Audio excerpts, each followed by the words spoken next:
We bring you all of this and more on World Business Watch.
Hello and welcome. You're watching Race to Power. My name is Mohammed Saleh.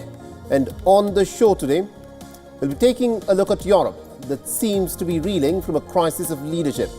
From the German Chancellor Olaf Scholz, who has lost confidence in the Bundestag, to François Bayrou in Paris, who has a mammoth task ahead of him to pass the budget. And Keir Starmer in London, who now is dealing with record low approval ratings. The question, of course, is this: what ails the European leadership? In the United States of America, Donald Trump is suing the pollster Ann Selzer, the Des Moines Register newspaper, and also its parent company Gannett over a pre-election survey, accusing it of consumer fraud. We'll be getting you all the details, but first, let's take a look at the crisis in Europe. So the left-leaning European leaders are facing a crisis of confidence as they are struggling to maintain public support. What is interesting to note is that leaders like Keir Starmer, Emmanuel Macron, Olaf Scholz and Pedro Sanchez are seeing a significant drop in their popularity, sparking some serious concerns about their leadership and also the future of European politics. In the United Kingdom, Keir Starmer's approval ratings have nosedived. A recent Ipsos survey has now revealed that while 61% of the people have expressed dissatisfaction with his performance, only about 27% of the people have expressed satisfaction. And this has made him the most unpopular Prime Minister after 5 months in power in Downing Street since the late 1970s. In France, the situation is even more complicated. Emmanuel Macron's government that has been facing significant challenges after his party's defeat in the 2024 European Parliament elections and also the disastrous performance in the snap elections in France. In a bid to try and stabilize the country and to steer its economy, Macron has now appointed François Bayrou as the new Prime Minister. The appointment comes after Michel Barnier's government was toppled in a no-confidence vote following tensions over public finances. Now, the centrist leader Bayrou's top priority is, of course, to get France's 2024-25 budget approved without facing a no-confidence vote. Macron recently had vowed to remain in office until the end of his 5-year term in May 2027. In Germany, Olaf Scholz is also facing the heat after his three-party coalition government collapsed due to a budget dispute. Now, Olaf Scholz lost confidence vote in the Bundestag in November with 394 ballots that were polled against him, 207 in his favor, with 116 abstentions. Germany is now heading for snap elections on the 23rd of February, with Olaf Scholz hoping to win and form a new coalition under his leadership. Now, Spain's Prime Minister Pedro Sanchez is facing a pretty tough time as well, dealing with several legal investigations involving those who are close to him, including his wife, brother and former transport minister. His wife, Begoña Gómez, is accused of corruption and influence peddling related to her time at Madrid's Complutense University, while his brother, David, is being investigated for embezzlement, influence peddling and tax fraud. The former transport minister, José Luis Ábalos, is under investigation for allegedly taking kickbacks for contracts during the COVID-19 pandemic. While the investigations have led to increased scrutiny and have dented the image of Sanchez's leftist government, he and his Socialist Party have dismissed the cases as baseless and part of a right-wing smear campaign. Recently, the Spanish left-wing parliamentary bloc has temporarily blocked the proposal for a no-confidence vote against Prime Minister Pedro Sanchez. The proposal was in fact put forward by Together for Catalonia party. So with the rise of the far-right parties across Europe, leaving many left-leaning leaders struggling to connect with voters amidst the impact of the Russia-Ukraine war and the West Asia conflict, it remains to be seen if the European left-leaning leaders can make a comeback.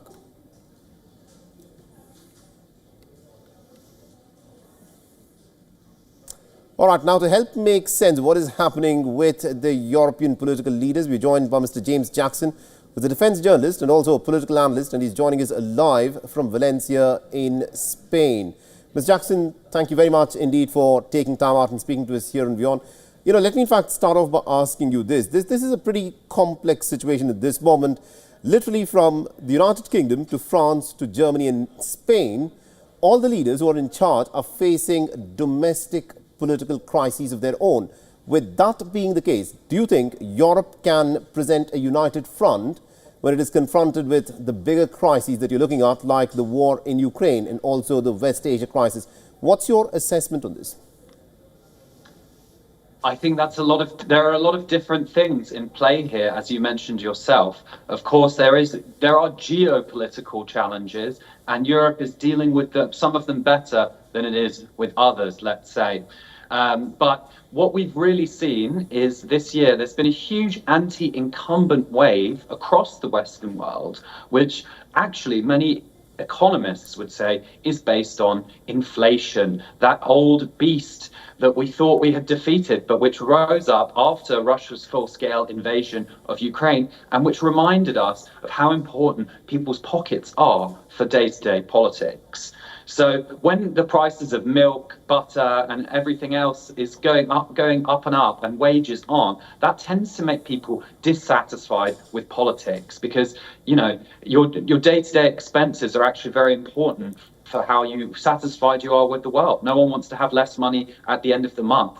Europe has not done the best job at fighting inflation. How it could have, given its proximity to Russia and the amount by which certain members of the Western Bloc, like Germany, were dependent on Russian gas for such a long time is questionable. In the US as well. I mean, many analysts now are saying that Kamala Harris's only chance wasn't this sort of woke campaign that she put out there, or even this idea of bringing Republicans alongside, but going hawkishly against inflation. And we're not seeing that from Europe's centre-left leaders. And I think if we don't see that from them, we'll see them swept out of office because they're not able to keep people's money in people's pockets.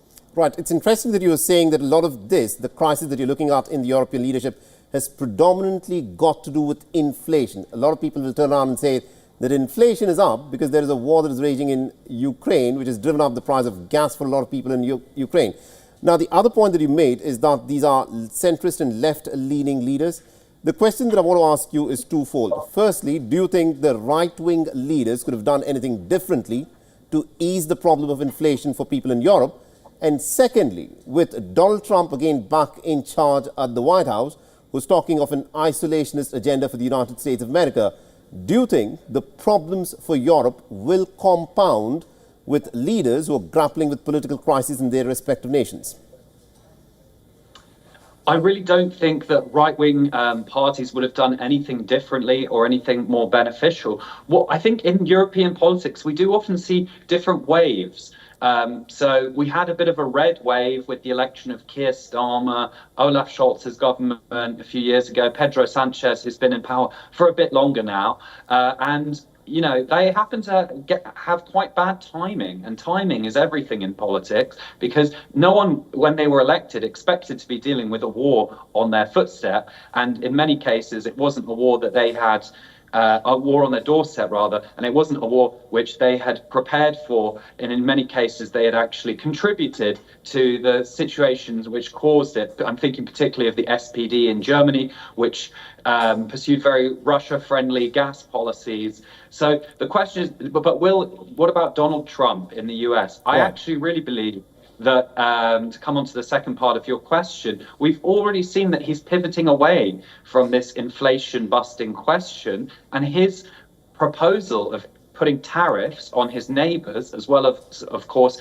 Europe, will mean that in the US, prices will go up for consumers. So that is further inflation. So this protectionist agenda will not help ordinary Americans, considering what American manufacturing looks like now. This isn't the 90s. We're living in a very much a globalized economy, even more so than we were then. So to the idea that you can simply close the grain curtain, right, and grow everything at home is very tricky, and that's going to make things more expensive, and then you're at risk of annoying your voters. So in Europe, where people are being very isolated geopolitically with Trump's election, they did not prepare for it anywhere near as much as they could have, and with Russia looking like it's gaining ground in Ukraine, it seems like Europe is feeling attacked from both sides, although of course, or at least possibly attacked from one side, and then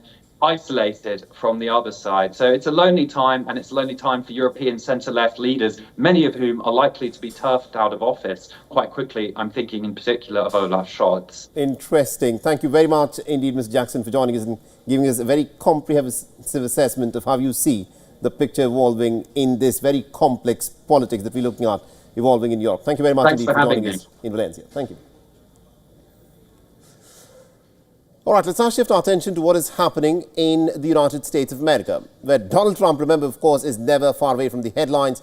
He's been in the headlines for a range of different reasons, some good and some that reflect fairly poorly on the United States' president-elect. And here's the lowdown. For starters, Donald Trump has now officially secured the US presidency after presidential electors gathered at the state capitals across the United States to cast their electoral votes. The Electoral College meetings were held in all 50 states and the District of Columbia, and Trump secured about 312 electoral votes, while Vice President and the Democrat presidential candidate Kamala Harris received about 226 votes. And this is in line with the results of the 5th of November elections. The votes will now be ratified by the US Congress on the 6th of January in Washington, D.C., clearing all ceremonial steps for Trump's presidency. In other news, Trump is also suing pollster Ann Selzer, the Des Moines Register newspaper, and also its parent company Gannett over a pre-election survey, accusing it of consumer fraud. Now, the suit filed on Monday in Iowa revolves around a poll that was conducted by Ann Selzer that showed Trump trailing his Democrat rival Kamala Harris by 3 points in the state. However, in the 5th of November election, Trump in fact went on to win the state by nearly about 13 points. Now, in his lawsuit, Trump has accused Ann Selzer and co-defendants of brazen election interference and has sought unspecified damages under Iowa's unfair practices law. The suit alleges that the poll was just a piece of political theatre that was concocted by this individual, Ann Selzer. While Selzer is yet to issue a statement, a spokesperson has said that the Des Moines Register, Lark Marie Anton, has said that the lawsuit was without any merit. Now, Anton has further added that the newspaper was already acknowledged that the poll did not reflect the ultimate margins of Trump's election day victory in Iowa. She noted that they had previously released the weighted and unweighted data behind the poll, amongst other information, and that Selzer had published a technical explanation. Now, this lawsuit comes just days after ABC News had settled claims by Trump of defamation, in which the outlet had agreed to pay about $15 million to a future presidential museum and foundation, and also an additional $1 million for Trump's legal fee. Meanwhile, Donald Trump has faced a setback in the court. The Republican leader lost a bid to overturn his criminal conviction in the hush money case. The defense had filed a plea to overturn the conviction based on the partial presidential immunity that was granted to Trump. However, the judgment sided with the prosecutor, saying that the case dealt with Trump's personal conduct and not his official acts as president. Now, back in the month of May, about 12 jurors had found Donald Trump guilty of paying $130,000 worth of hush money to the porn star Stormy Daniels through his then lawyer Michael Cohen. Now, Trump was convicted on all 34 counts of falsifying business records to cover up the payment ahead of the 2016 elections.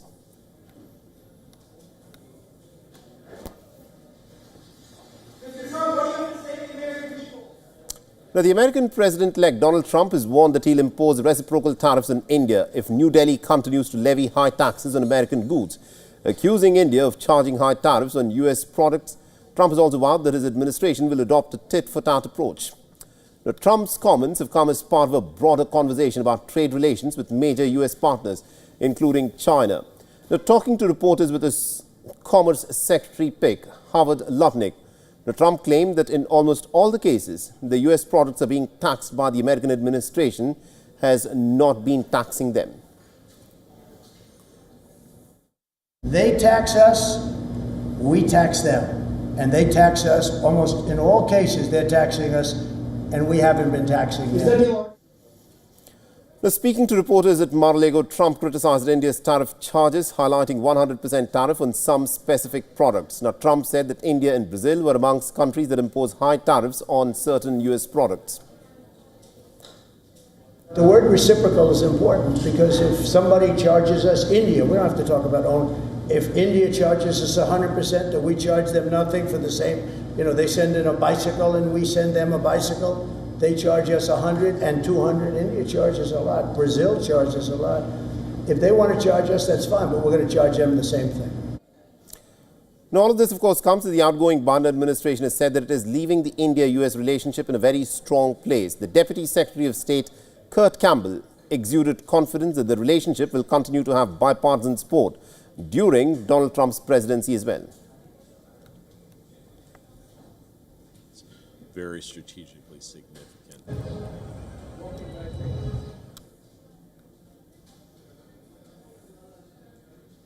Now, the Canadian Prime Minister Justin Trudeau is facing mounting pressure to step down, not only from the opposition, but interestingly, also from members within his party, after the abrupt resignation of his second-in-command, Chrystia Freeland. Now, the number of rebel MPs who have sought his ouster have grown by nearly about 60 of the 153-strong caucus in the House of Commons. It's coming from some of the same MPs who have said that he should go in the past as well. Now, some members of Parliament who previously were on the fence or even defended the Prime Minister in the past are now coming forward to say that it's time to turn the page on the Trudeau era. Now, some prominent names include the likes of St. John Rothsey, Member of Parliament, Wayne Long, and Ken MacDonald, who is the parliamentarian from Avalon. Now, Trudeau told the members of Parliament at a caucus meeting last night that he had heard their concerns and would take time to think about his future. But the party's loss in the by-election in British Columbia last night might leave Justin Trudeau with much less room to maneuver. The Conservative candidate won the seat by some 50% points over his Liberal opponent. Now, the MP from Fleetwood, Port Kells, Ken Hardy, said that he regrettably believes that the Prime Minister must resign and must make room for another leader to take the party in a different direction. Now, barely clinging on to power, Justin Trudeau in fact drew parallels between his party and a family and said that sometimes they have fights around the holidays. But of course, like most families, we find our way through. Meanwhile, Trudeau's ally, the New Democrat Party NDP leader Jagmeet Singh, also joined the chorus for his exit. Now, Singh in a video message said that Trudeau has to go. He cited the high cost of living in the country. And Trump's threat of tariff hike said that instead of focusing on these issues, Trudeau and the Liberals are focused on themselves. agencies ensure the okay, and now declaration. Now, final arguments have been completed in the $240 million corruption trial against the former Pakistani Prime Minister Imran Khan and his wife. In February this year, an anti-corruption court in Pakistan had indicted the former Prime Minister and his wife Bushra Bibi on charges that they have received land as a bribe while Imran Khan was in office. The Accountability Court judge presided over the hearing in the Adiala jail on Tuesday as Imran Khan and his wife appeared before the court. A Pakistani court in the month of May had granted Imran Khan bail in this case. However, he was not released as he is serving multiple prison terms in other cases. Now, Imran Khan was indicted for accepting a piece of land that business tycoon Malik Riaz had gifted the former premier and his wife Bushra Bibi in return for favours. The prosecution at the time had said that Imran Khan allowed Riaz access to over $240 million in terms of laundered money that the British government had repatriated to Pakistan in 2019 to pay heavy fines instead of the funds being deposited in a state-owned account. Now, the anti-corruption watchdog alleged that Riaz's son had transferred about 240 canals of land to a close friend of Bushra Bibi, while Zulfi Bukhari, an aide of Imran Khan, received land under a trust which NAB argued did not exist at the time of money transfer. The prosecution further alleged that a trust was created only after the adjustment of the $240 million, raising doubts about its legitimacy and purpose. Now, Imran Khan has repeatedly denied all charges against him and has claimed that his ouster was a plot by the rivals.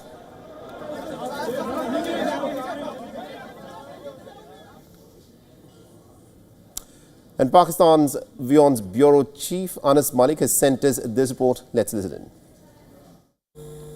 Well, an accountability court has finished listening to the arguments made by the prosecution side with regards to the case pertaining to alleged corruption by Imran Khan and his wife in return of a major piece of land, that is the £190 million case or the Al-Qadir University case. Now, Imran Khan's lawyers team, the defendant's lawyers, have been asked to prepare. In fact, 4 witnesses today were presented for cross-examination and it looks like that the case is going towards its logical end with a verdict on it expected soon, which can add to the worries of Imran Khan and his wife Bushra Begum. Anas Malik in Islamabad, Pakistan for WION The World is One. Meanwhile, in India, a political row has erupted in the Indian Parliament over Home Minister Amit Shah's remarks on the veteran Indian leader and the social reformer B.R. Ambedkar. Now, the upper house of the Rajya Sabha witnessed an uproar on Wednesday, a day after the Union Minister Amit Shah's speech contained remarks about Ambedkar that the opposition has said are just insulting to the leader.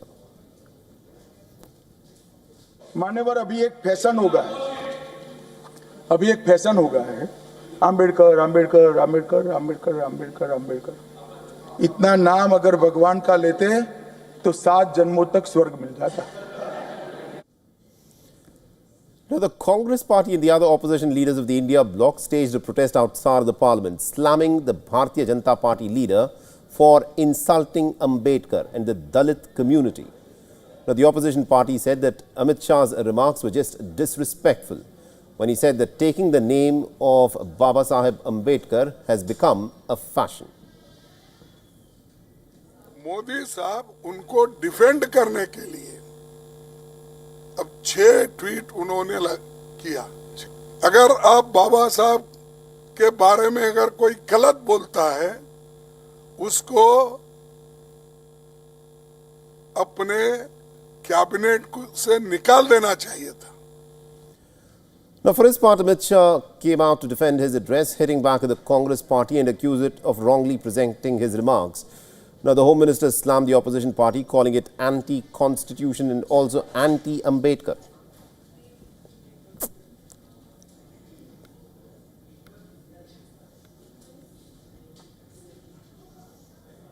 Now, South Korea's corruption watchdog is considering a second summons and possible arrest of Yoon Suk-yeol. Now, Yoon is facing charges of insurrection and abuse of power. This comes after Yoon Suk-yeol failed to appear before the Corruption Investigation Office. The chief of the corruption watchdog said that he is reviewing whether to issue an arrest warrant. But the CIO chief WION told the parliament that they were also reviewing whether to issue an arrest warrant. Meanwhile, Yoon's legal team has reportedly argued that he did not commit any insurrection and is vowed to fight the charges in the court.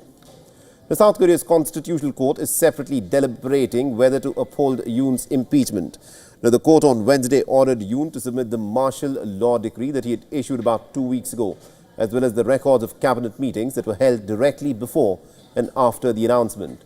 Now, the judges have about 6 months to decide Yoon's case, and a preliminary hearing has been set for the 27th of December. Now, Yoon and some of his close allies face possible life imprisonment or even the death penalty. If found guilty, he remains under an international travel ban, and Yoon's presidential powers are suspended until the Constitutional Court determines whether he can stay on in office. If Yoon is dismissed, a national election to choose his successor will be held within a span of 2 months.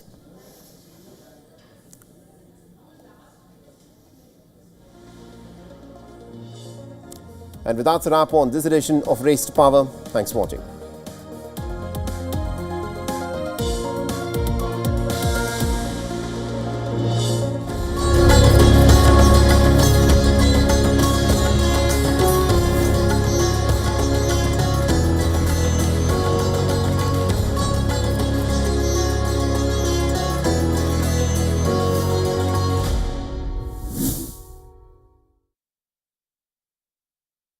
WION, India's global voice, the channel that brings you the biggest stories from across the world through India's lens. Now available in more than 190 countries worldwide, because we believe that the world is one. Watch us in Africa, Europe, USA and Canada, South America, Asia Pacific, Middle East and North African regions. Also available on these digital platforms across the world. WION, World is One. WION brings you a special business talk show where we bring forth the stories of business leaders. From breakthrough technologies to visionary leadership, we will unlock the trends, the tactics, and dive into the minds of the industry's most influential leaders. WION brings you this special series to uncover what drives them in a candid talk show, WION Business Masters.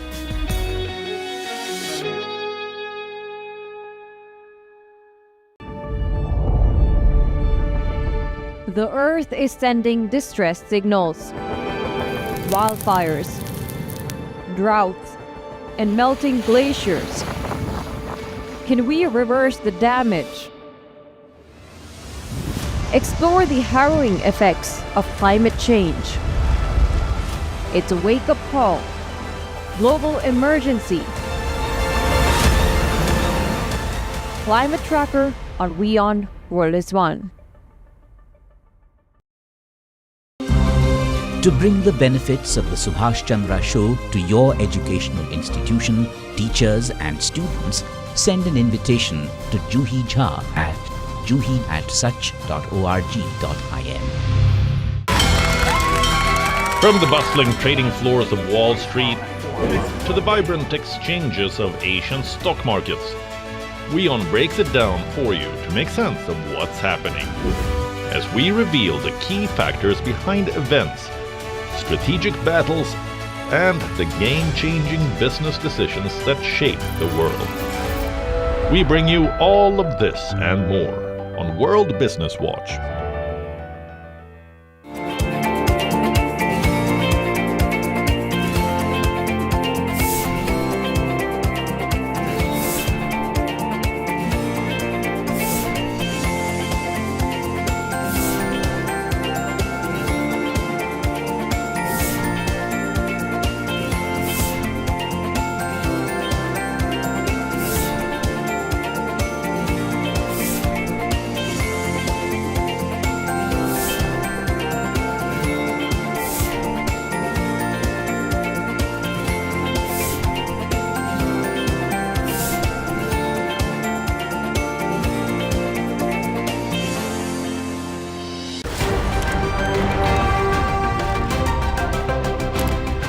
ready to dive into your daily dose of news?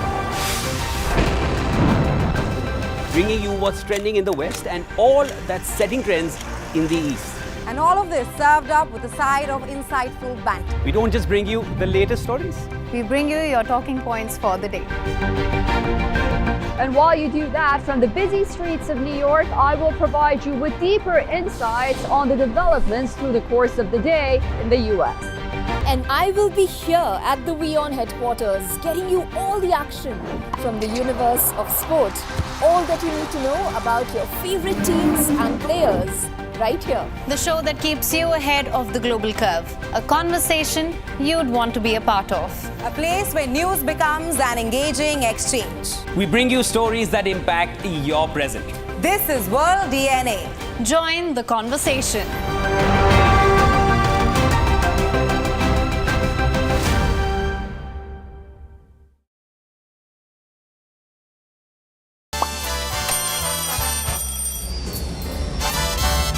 Vielleicht nur als 5%.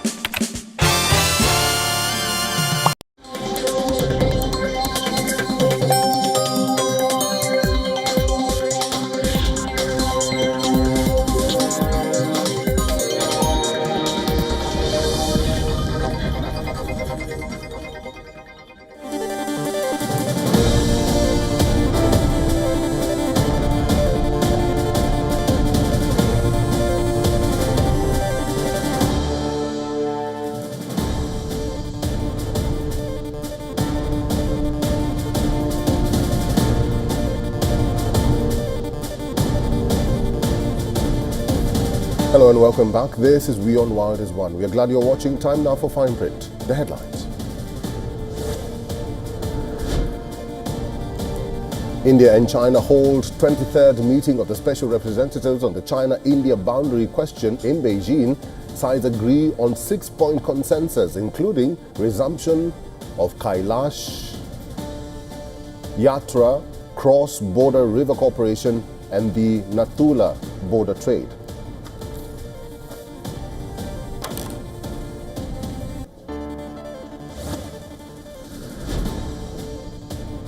"13 dead, 101 others rescued as speedboat rams into ferry off Mumbai coast. The tourist boat was on its way to the Elephant Island when the speedboat circled it before the crash.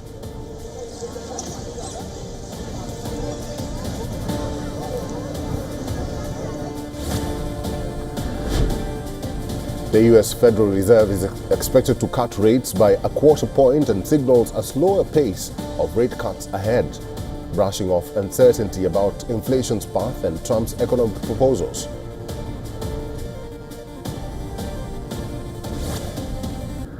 So we are better with Marcus Rashford, and that's simple. Manchester United manager Ruben Amorim wants Marcus Rashford to stay at the club, despite the striker saying he's ready for a new challenge.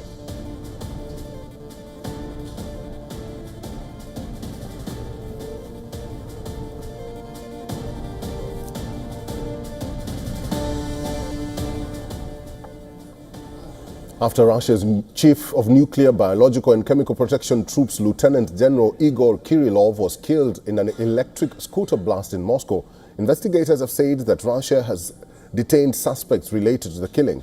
A source in the Security Service of Ukraine claimed the killing of the top commander, Deputy Chairman of Russia's Security Council and former Russian President Dmitry Medvedev have said that Ukraine has to face imminent revenge for the killing.